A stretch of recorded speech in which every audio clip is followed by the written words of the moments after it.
At 2:47 p.m. on the afternoon of November 18th, 1944, Lieutenant Marcus Ghost Reynolds sat in the cockpit of his F6F Hellcat fighter, 18,000 feet above the Philippine Sea, watching his starboard wing disintegrate in real time.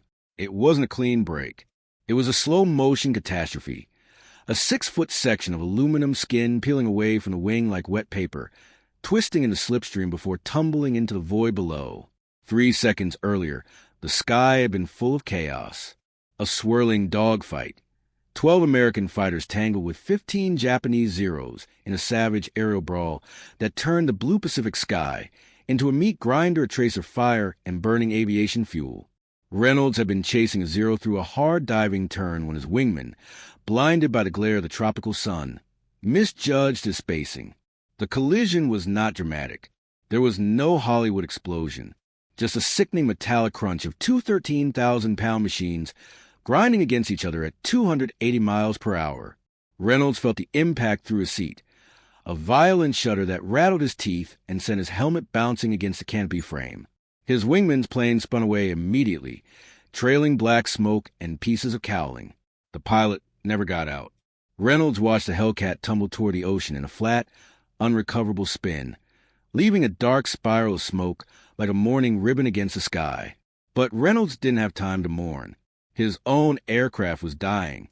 The starboard wing, the right side lifting surface that kept 6 tons of fighter aircraft from falling like a brick, was coming apart. The leading edge was crushed inward. The main spar, the structural backbone of the wing, was fractured.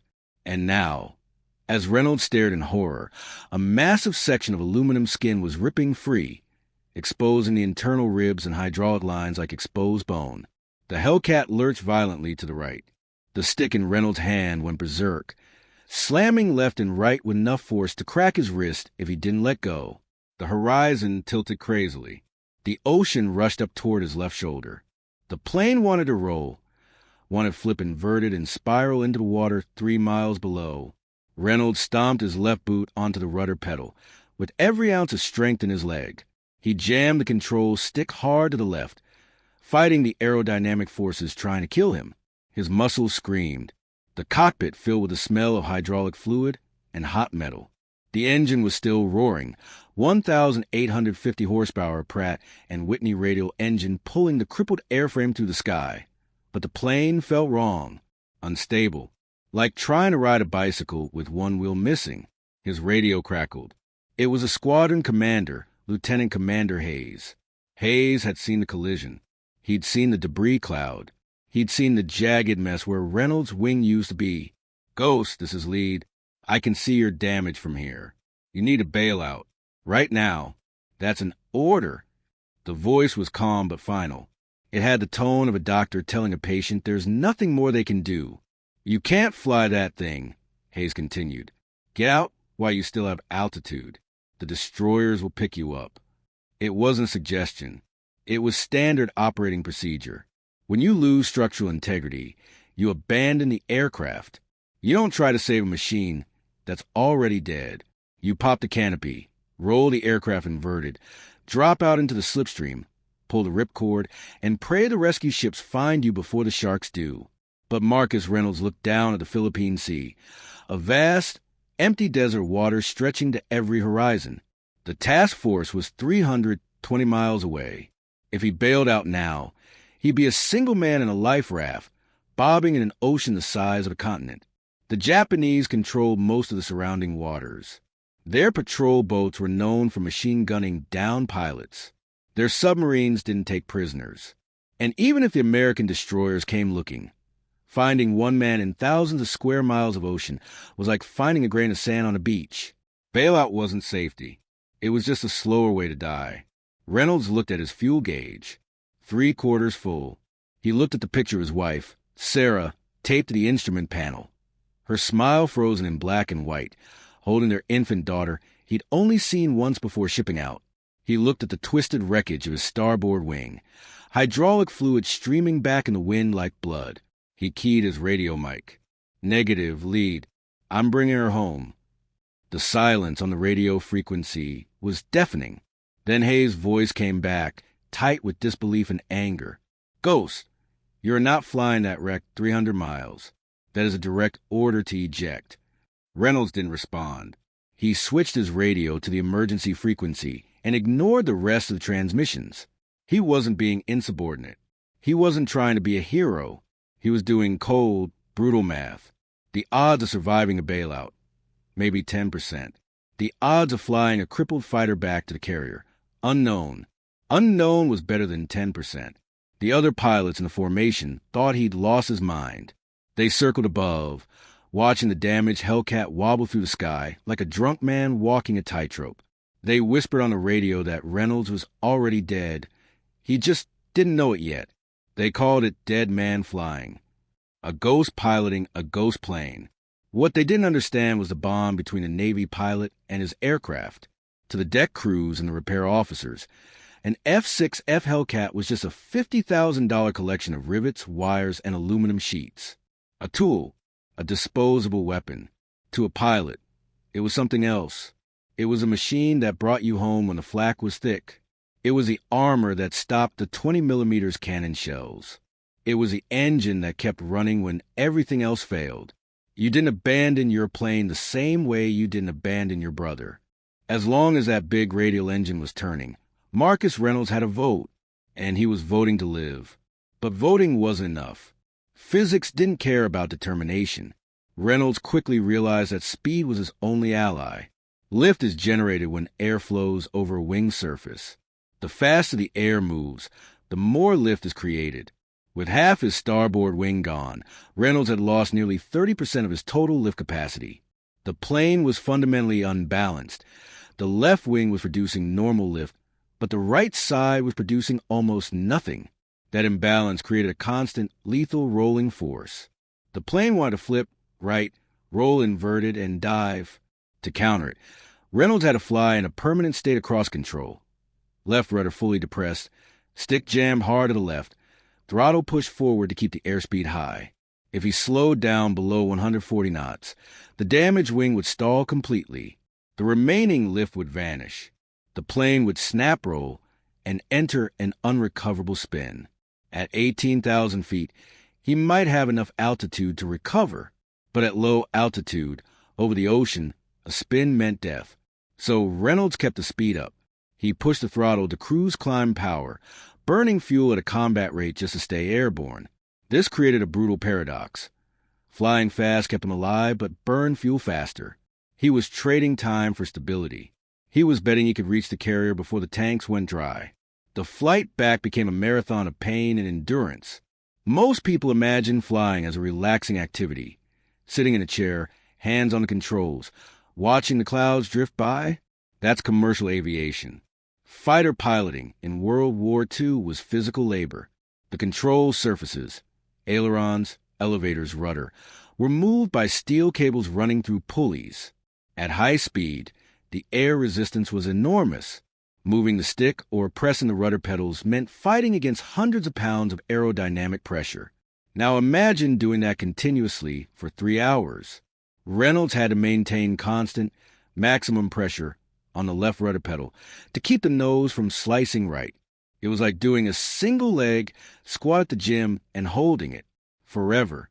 Within 20 minutes, his left calf muscle was on fire. Within an hour, it was cramping so badly he thought the muscle was tearing off the bone. He couldn't shift his weight. He couldn't stretch. He was locked in position, legs shaking with fatigue, sweat pouring down his face. His right arm wasn't much better. Holding the stick hard to the left stop meant fighting the plane's natural tendency to roll. The stick wanted to center itself.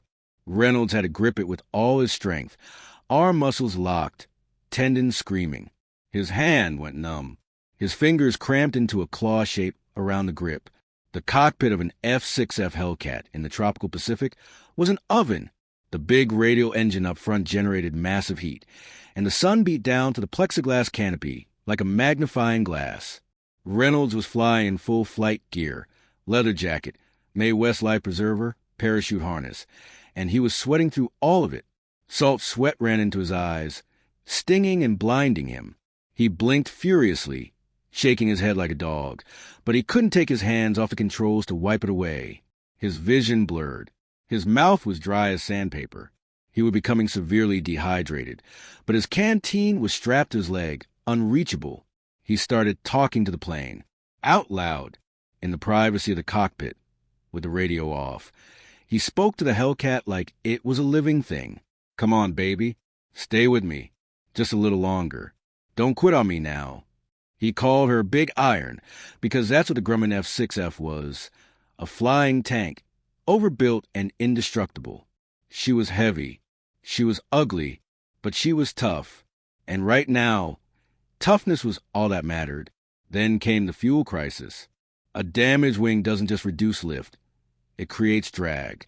The torn metal, the exposed ribs, the flapping hydraulic lines.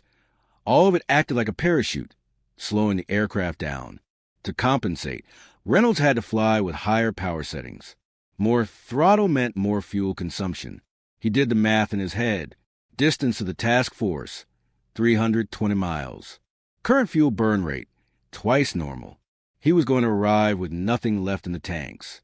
If he ran out of fuel even 5 miles short, the propeller would stop. The engine would quit. And without power, a plane with one wing doesn't glide. It drops. He was in a race against his own fuel gauge. And the needle was falling faster than the miles were passing. About 90 minutes into flight, Reynolds hit a wall. The pain in his left leg became unbearable. A white-hot knife of agony that shot from his calf to his hip. The muscle was locked in a full-body cramp. He couldn't hold the pressure anymore. His leg was giving out. If he released the rudder pedal, the plane would yaw right, the nose would slice sideways, and he'd lose control instantly. Reynolds looked around the cockpit desperately. He needed something, anything, to help. His eyes landed on the canvas strap used to secure his navigation chart board. It wasn't rated for flight control use. It wasn't in any manual. But Reynolds didn't care about manuals anymore. With his right hand still on the stick, he used his left hand to grab the strap. He looped one end around the rudder pedal, pulling it tight. Then he hooked the other end to the seat frame, creating a crude bungee system that held the pedal partially depressed. It wasn't perfect. It didn't do all the work. But it took about 15 pounds of pressure off his leg. Just enough relief to let the blood flow back into the muscle. Just enough to keep going. It was a field modification, a desperate MacGyver solution born from pain and necessity. A piece of canvas strap holding a 6-ton warplane together. It was ugly, improvised, and completely against regulations. It worked. Reynolds allowed himself a grim smile. He wiped the sweat from his eyes with his shoulder. He checked his compass heading. He was still on course. The engine gauges were holding steady. Oil pressure good. Cylinder head temperature acceptable. The big Pratt & Whitney double wasp engine was a masterpiece of American engineering. 18 cylinders of cast iron and precision machining, turning at 2,700 revolutions per minute, generating enough power to drag this broken bird through the sky. For a brief moment, Reynolds thought he might actually make it. That's when the Japanese found him. The Pacific War was never empty. Even in the middle of nowhere, there were eyes watching. Japanese patrol aircraft, submarines, and picket destroyers constantly scanned the sea for targets of opportunity. Reynolds was scanning the sky, a habit drilled into every fighter pilot from day one. Keep your head moving. Check 6 o'clock. Check high. Check low. If you stop scanning, you die. At 3 o'clock high, he saw them. 2 dark shapes against the glare of the afternoon sun, descending fast. He squinted through the scratched plexiglass of his canopy, straining to identify them. The silhouettes resolved. Elliptical wings. Radial engines. The unmistakable profile of Mitsubishi A6M0 fighters. Reynolds' stomach dropped. In a normal F6F Hellcat, encountering 2 Zeros would be a manageable fight. The Hellcat was purpose-built to kill Zeros. It was heavier, faster in a dive, and packed 6.50 caliber machine guns that could saw a Japanese fighter in half. The Hellcat had armor plating, self-sealing fuel tanks, and a pilot protected by thick, bulletproof glass. But Reynolds wasn't flying a normal Hellcat. He was flying a crippled wreck that couldn't turn, couldn't climb, couldn't dive, and could barely fly straight. He was defenseless, a stationary target, a gift-wrapped kill for the Japanese pilots. The Zeros closed in. They must have spotted the damaged wing from miles away. The torn metal, the streaming hydraulic fluid, the unnatural wobble of the flight path. To a fighter pilot, a wounded enemy is the easiest kill on the scoreboard. It's a freebie, a certainty. The Japanese pilot split up, executing a classic bracket attack. 1-0 climbed high and positioned himself behind Reynolds' tail, covering from above. The other dropped low and swung around to the right side, setting up for a beam attack, a side-on deflection shot aimed at the cockpit. They were taking their time. They knew Reynolds couldn't run. They were setting up for a perfect gun camera footage, proof of the kill to show their commanders. Reynolds watched the lead Zero slide into position off his starboard side, the side with a destroyed wing. He could see the red Hinomaru circle painted on the wing. He could see the pilot's helmeted head turning toward him, sizing up the shot. The Japanese pilot was probably wondering how the American plane was even still airborne. He was probably radioing his wingman, laughing at the absurdity of it. Reynolds' hand tightened on the stick. He had no options. He couldn't turn into the attack. Turning right would flip him. He couldn't turn away. Turning left would bleed speed and stall the wing. He couldn't climb. He couldn't dive. All he had left was his guns and a bad idea. Reynolds realized his only chance was a gamble. He couldn't dogfight, but he could shoot. If he could bait the Zero into crossing in front of his nose, he could unleash his 6.50 calibers. One good burst. One chance. He waited. The Zero pilot got cocky. Instead of staying at range and using his 20mm cannons, he decided to close in. He banked slightly, maneuvering for a better angle on the cockpit. He wanted a clean kill shot. He underestimated the American. Reynolds kicked the right rudder. Hard. It was a suicidal move. Stepping on the right rudder meant releasing pressure on the left pedal, which meant the plane would try to roll right. But he only needed a split second. The nose of the Hellcat swung right, skidding through the air like a car drifting on ice. It wasn't a turn. It was a violent yaw, an uncontrolled slip that brought the nose around just a few degrees. Just enough. The Zero pilot, focused on his attack angle, drifted across Reynolds' gun sight for a fraction of a second. Reynolds squeezed the trigger. All 6.50 caliber Browning machine. Guns roared to life. The recoil hammered the damaged airframe, shaking it like a jackhammer. Brass casings ejected from the gun ports, streaming back in the slipstream. Tracer rounds, one in every 5 bullets, lashed out in glowing orange streams. The convergence point of the 6 guns was set at 1,000 feet. At that range, all 6 streams of bullets met in a concentrated cone of destruction, a buzzsaw made of lead, and steel moving at 2,900 feet per second. Reynolds didn't hit the Zero's cockpit, but he hit something better. The heavy .50 caliber rounds smashed into the Zero's wing root and fuel tank. The Japanese fighter, built light and fast with no armor, couldn't absorb punishment the way the Hellcat could. The fuel tank ruptured. Aviation gasoline sprayed into the slipstream, ignited by the incendiary rounds. The Zero exploded. A massive fireball of orange flame engulfed the enemy fighter. The wing folded. The fuselage broke apart.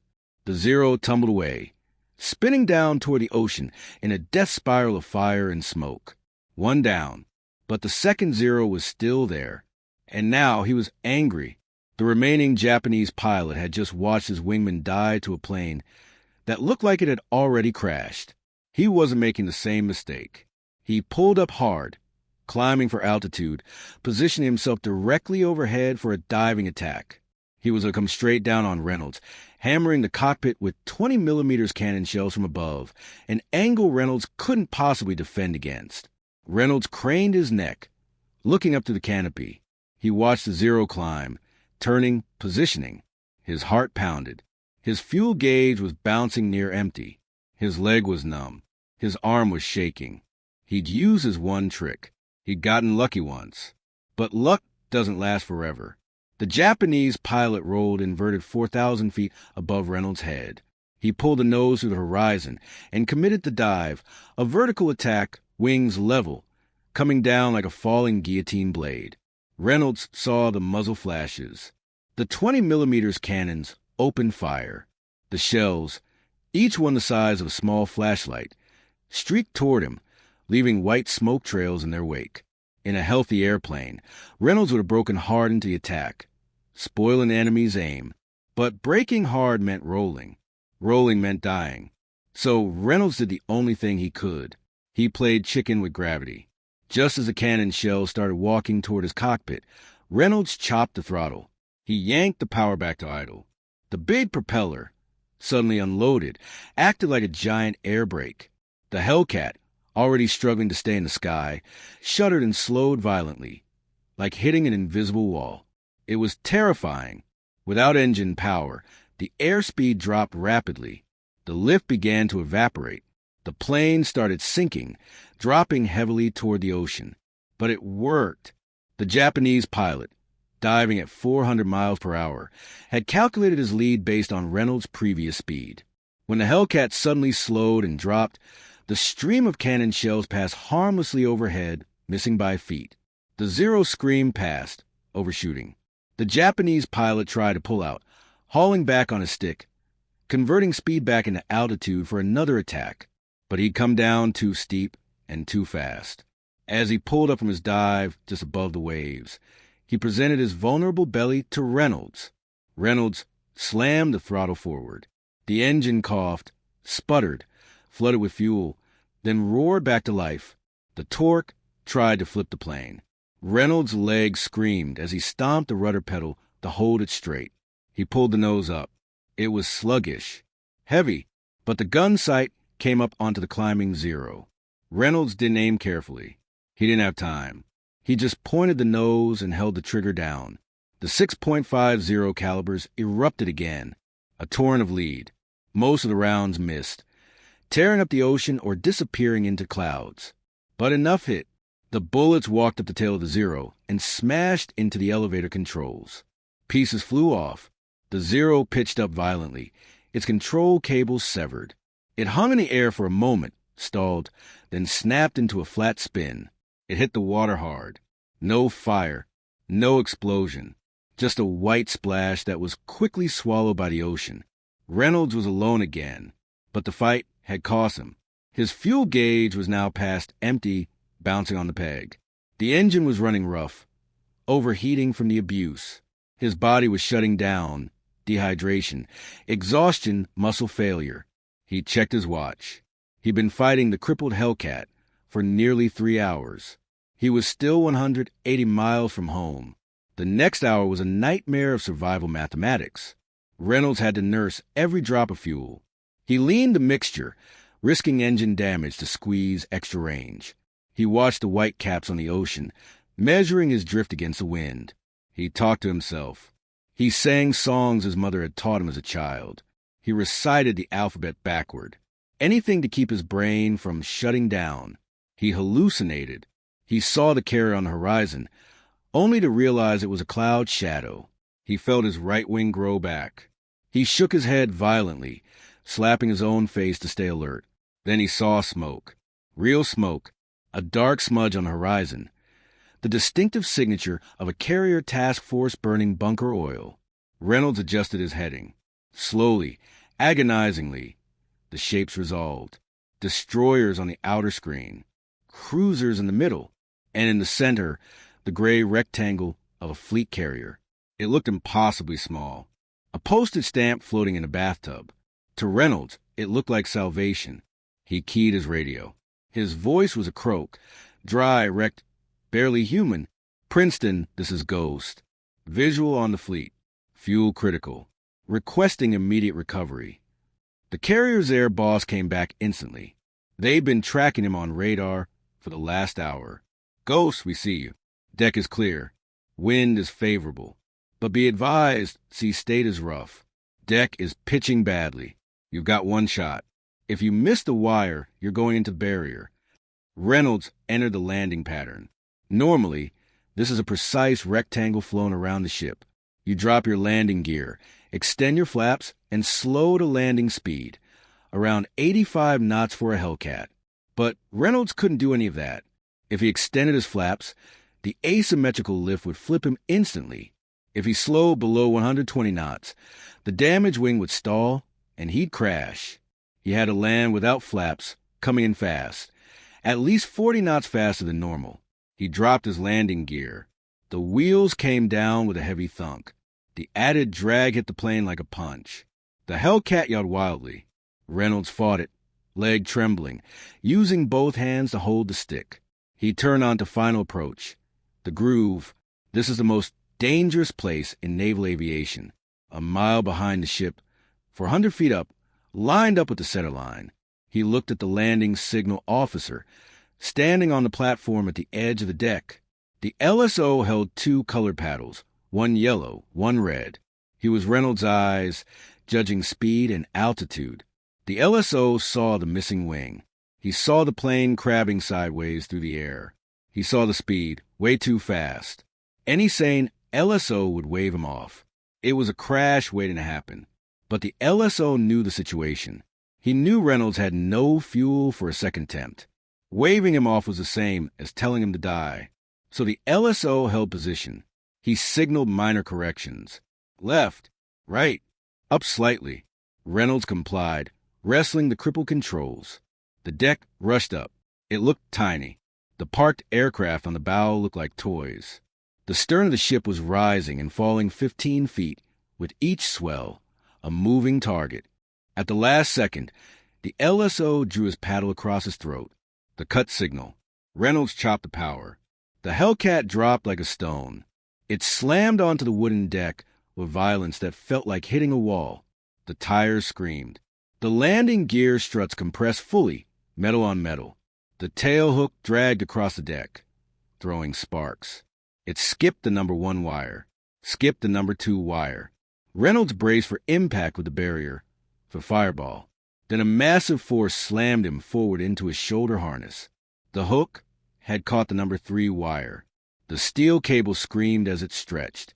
The hydraulic arrestor below decks groaned, tried to absorb the kinetic energy of a 6-ton fighter moving at 130 knots. The plane shuddered, skidded sideways. The tail lifted off the deck from the tension. Then it stopped. Silence. The engine coughed once and died. The propeller windmilled to a halt. The only sound was Reynolds' own heartbeat, thundering in his ears. He sat there, frozen. His hands were locked on the controls, in a death grip. He couldn't move. He stared at the fuel gauge, absolute zero. Outside, the deck crew stood paralyzed. They stared at the airplane. From their angle, it looked impossible. The starboard wing was a mangled ruin, hydraulic lines hanging, metal twisted, skin peeled back. It wasn't an airplane. It was a miracle made of aluminum. The air boss's voice boomed over flight deck loudspeaker. Crash crew, get that pilot out. The firefighters sprinted forward. They jumped onto the wing. One slid the canopy back. He looked into the cockpit, expecting to see a corpse. Instead, he saw Lieutenant Marcus Reynolds, soaking wet with sweat, looking like he just fought a war inside that cockpit. "Lieutenant, are you okay?" Reynolds slowly unhooked his oxygen mask. He turned his head, bloodshot eyes staring at the crewman. He looked at the mangled wing. He cracked a dry smile. He pointed at the fuel gauge with a trembling finger. "Fill her up," he rasped. "I think she's got one more fight left." Then he passed out. They carried him to sick bay on a stretcher. As they did, the squadron pilots came down from the ready room. They walked around the Hellcat in silence. They touched the jagged metal. They shook their heads. The experts had said it was impossible. The manual said bailout. The laws of aerodynamics said it should have crashed. But Marcus Reynolds didn't listen to experts. He listened to his gut. He put his boot on the rudder and his hand on the stick. And he proved that human will is the most powerful force in aviation. He flew 300 miles on one wing. Not because it was possible, but because quitting wasn't an option.